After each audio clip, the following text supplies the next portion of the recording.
타이완 넘버원을 외치면 발작하는 그 나라, 네, 중국이죠. 중국의 최근 움직임이 심상치 않다고 합니다. 또다시 대만에게 대놓고 군사력을 동원해 대쉬하는 것처럼 군사훈련을 하질 않나, 항공모함까지 동원해서 진짜 지금이라도 당장 침공해버릴 듯한 뉘앙스를 보이질 않나. 대만 입장에서는 입안이 바짝바짝 마를 만한 상황에 직면해 있다고 하죠. 결국 미국 또한 긴장의 끈을 놓지 못하면서 우리나라도 눈치를 보게 되었는데, 아니 이게 무슨 일이야. 중국이 대만을 침공하고 나면 그 다음 표적은 우리나라일 수도 있을 거란 예측이 나왔네. 이건 중국이 대만을 장악한 이후 서해바다의 영유권을 주장하면서 우리나라를 툭툭 건드리게 될 거고, 이내 북한을 살살 꼬드겨서 전쟁을 일으킬 거다, 뭐 이런 이야기라고 하죠. 그리고 이 상황이 만약에 진짜 만약에 벌어지게 된다면 북한의 핵을 견제하기 위해 우리나라가 핵무기를 보유하는 것을 고려해봐야 한다고 하는데, 자 그럼 오늘의 1급 비밀, 네 진짜 이래도 되는 거이가, 중국의 대만 침략 후 북한의 남침편, 지금 바로 시작합니다. 지난 2023년 4월 8일 중국이 대만을 포위하는 형태의 군사훈련에 들어갔습니다. 이른바 날카로운 검 연합훈련은 2023년 4월 10일까지 계속되었는데요. 군사훈련 마지막 날에는 항공모함까지 동원해서 훈련을 했다고 하죠. 도대체 왜 중국이 대만에 이런 짓을 하느냐? 그 이유는 대만의 차이 잉원 총통이 미국 케빈 메카시 하원 의장과 만났기 때문이죠. 야, 누가 허락도 없이 미국이랑 만나래. 내가 미국이랑 놀지 말랬지. 네가 뭔데 나한테 명령이야? 하여간 중국 새끼들은 검열과 통제가 일상이라니까. 뭐? 이 새끼가 자꾸 그런 식으로 나온다 이거지? 야, 대만 쪽으로 전투기랑 군함 보내.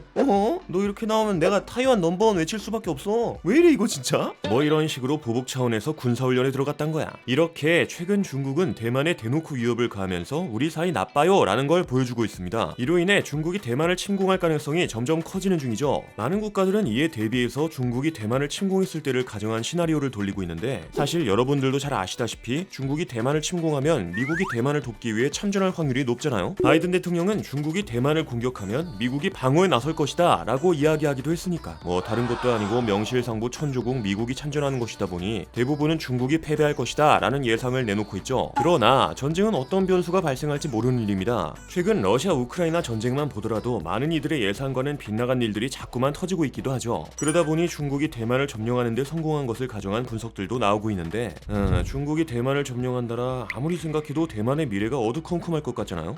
어라?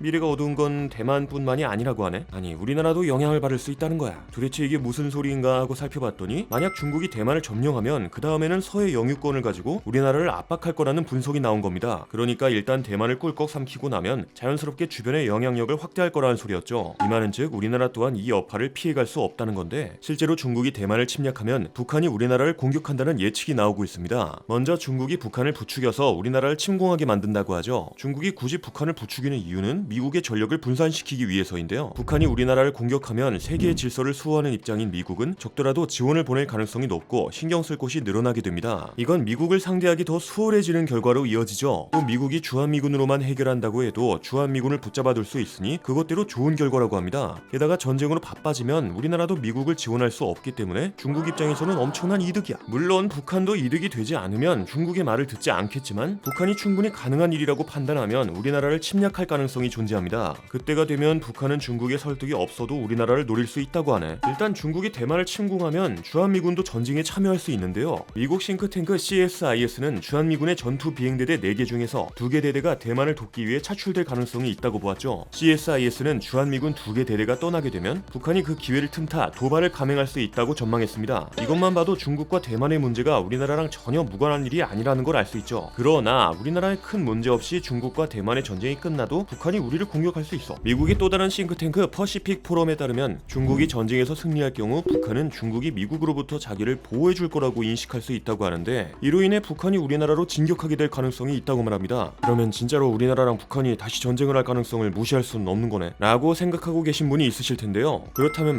진짜 만약에 우리나라와 북한 사이에 전쟁이 일어난다면 어떻게 되느냐? 우리나라가 전쟁에서 유리하다고 보는 사람들이 지배적입니다. 먼저 우리나라 국방부의 2022 국방백서를 보면 남북 군사력 현황을 볼 수 있거든요. 국방백서에 따르면 우리나라의 평시 병력은 약 50만 명이라고 합니다. 그리고 우리나라는 전차 2200여 대, 야포 5600여 문, 전투함정 90여 척, 전투임무기 410여 대 등을 보유하고 있죠. 이에 반해 북한의 평시 병력은 약 128만 명이고 전차 4300여 대, 야포 8800여 문, 전투함정 420여 척, 전투임무기 810여 대 등을 보유 중입니다. 이것만 보면 북한의 군사력이 우리나라보다 더 우세한 것 아니냐라는 말이 나올 수 있을 것 같은데요.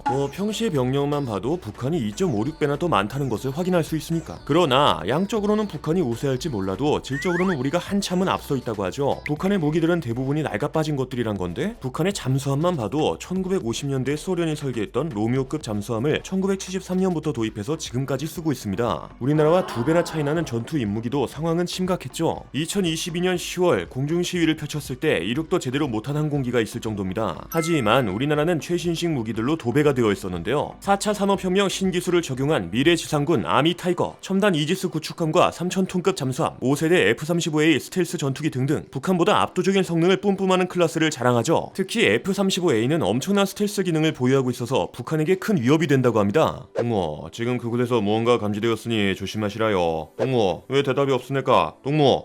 이미 늦었죠? 그거 이미 털린 지 한참 됐는데 뒷북질이죠? 남조선 갓나슬이 내래 가만히 두지 않겠어. 날래 튀어나오라! 하나도 안 무섭죠? 어디 있는지 모르겠죠? 개빡치는데 아무것도 못 떠죠? 뭐 이렇게 북한이 알아차리기 전에 목표물을 먼지로 만들어버릴 수 있다고 합니다. 이로 인해 북한이 공격해봐야 별걸 없다고 생각할 수 있지만 북한은 전쟁의 판도를 바꿀 수 있는 진짜 큰 변수를 가지고 있죠. 바로 핵! 핵무기의 위력은 이미 2차 세계대전에서 증명되었을 만큼 어마무시하잖아요. 결국 북한이 핵을 보유하고 있는 이상 우리나라가 군사력을 압도하고 있어도 전쟁이 어떻게 끝날지는 알 수 없습니다. 그러다 보니 우리나라는 중국이 대만을 침공하는 걸 걱정할 수밖에 없는데 한편에서는 그래도 북한의 남침은 쉽지 않을 것이다 라는 분석을 내놓는 중이죠. 일단 앞에서 설명해 드렸던 것처럼 우리나라의 군사력이 우세하기 때문에 북한도 함부로 공격하기 어렵습니다. 그리고 아예 주한미군이 움직이지 않을 가능성이 존재하죠. 주한미군의 최우선 순위는 북한의 위협을 막는 것이기 때문에 장거리 투사 능력을 갖추지 못한 전력이 대다수인데요. 그래서 대만에 투입되기 위해서는 최대한 근접해야 합니다. 이걸 위해서는 일본에 있는 미군 주둔 기지로 간 뒤 다시 항공모함을 타고 이동해야 하는 번거로움이 있죠. 하지만 주일미군을 보내면 그런 귀찮은 짓을 안 해도 돼. 결국 미국은 진짜 전쟁이 커지지 않으면 주한미군까지 동원할 가능성은 작다는 뜻입니다. 이 말은 즉 주한미군이 얌전히 우리나라에서 대기하고 있을 거란 소리잖아요. 북한은 주한미군이 두 눈 부릅뜨고 노려보고 있으니 중국이 아무리 남침하라고 재촉해도 움직이지 않을 거란 거지. 게다가 중국이 전쟁에서 승리하더라도 북한은 움직이기 어렵다고 합니다. 대만을 점령한 중국은 빠르게 상황을 마무리하고 싶어 할 것으로 예측하죠. 그 이유는 중국이 국제적으로 고립될 가능성이 높기 때문인데요. 러시아만 봐도 우크라이나를 침공했다가 전 세계에서 고립된 상황이죠. 물론 대만은 공식적인 독립국가로 인정받지 못한 만큼 우크라이나와 차이가 있지만 중국이 무력으로 대만을 침공하면 국제사회에서 가만히 있지 않을 확률이 높습니다. 이 말은 즉 중국도 대만을 장악한 후 북한까지 돕기는 어렵다는 거야. 반면 미국은 국제사회의 공신력과 세계 안보 유지를 위해 북한이 남침하면 북한을 아예 괴멸시켜버릴 가능성이 높다는 분석이 있죠. 그러니까 북한도 뒤지기 싫으면 얌전히 있어야 한다는 소리입니다. 뭐야, 그러면 괜히 걱정할 필요 없는 거 아니야? 라고 생각하고 계신 분이 많으실 텐데요. 하지만 북한의 남침 가능성이 작다고 하는 사람들도 절대 확률이 0%는 아니다 라고 말하는 만큼 안전하다고 볼 수는 없는 상황이죠. 미국 CSIS는 2026년에 중국이 대만을 침공했을 때 미국이 개입한 상황을 가정해 시뮬레이션을 돌렸는데 그 결과는 아주 당연하게도 대부분 중국의 패배로 끝났습니다. 그러나 중국의 군사력도 세계 최고 수준인 만큼 승리한 미국의 피해도 엄청나. 미국은 항공모함 2척과 대형 수상 전투함 10척에서 20척을 잃고 3주 동안 미군 3,200명이 사망할 것으로 관측되었죠. 이로 인해 미국은 오랜 기간 대가를 치러야 한다고 합니다. 그러니까 아무리 미국이라고 해도 다른 곳에 신경 쓰기 어렵다는 소리인데요. 북한이 이때를 틈타서 우리나라를 공격할 가능성을 무시할 수 없어. 그러다 보니 우리나라는 스스로를 지키기 위한 대비를 해야 하는 상황이 되죠.